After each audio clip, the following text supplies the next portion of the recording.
Yeah, a survey team concluded that more than half of the area burned has soil that is considered low severity burn. Now, that's good news as it means this area will recover more easily from the fire. However, that also means there's still a large portion of this fire that has moderate to high burn severity levels, and this can cause issues in the future. After the smoke is cleared and fire activity slows, recovery assessments are the next step for the Dragon Bravo fire. These surveys are important for the safety of future park visitors. We usually have more of that injury or fatality after the fire. TJ Clifford is the team lead for the Burned Area Emergency Response, or BEAR team. They use satellite imaging along with boots on the ground to gather information about how severe the soil was burned across the fire. What the soil's doing, whether or not it will be running off during a rainstorm, as well as is it going to support plant growth.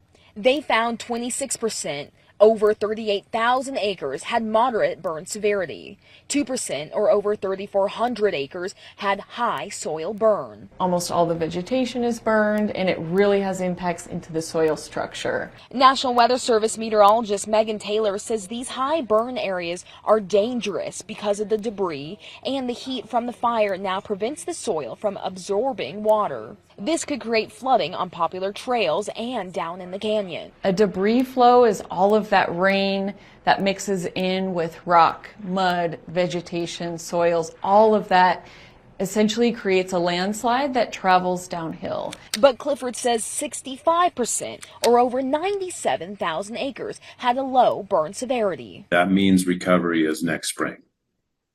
On most of the veg regrowth, most of the timber, there's not a lot of tree mortality. So the next step is getting funding for forest restoration, aka the cleanup.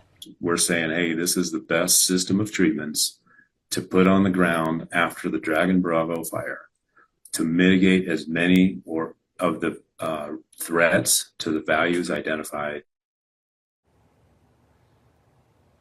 Now, as for the areas that had the most severe burn area, Clifford says that because of this, it could take years for these trees to come back. However, the trees in this area, like aspen, usually do very well after a fire like this. And again, the good news is the majority of this area that was burned by the Dragon Bravo fire, we could start seeing some green and regrowth by this spring. Live in Flagstaff, Mason Carroll for Arizona.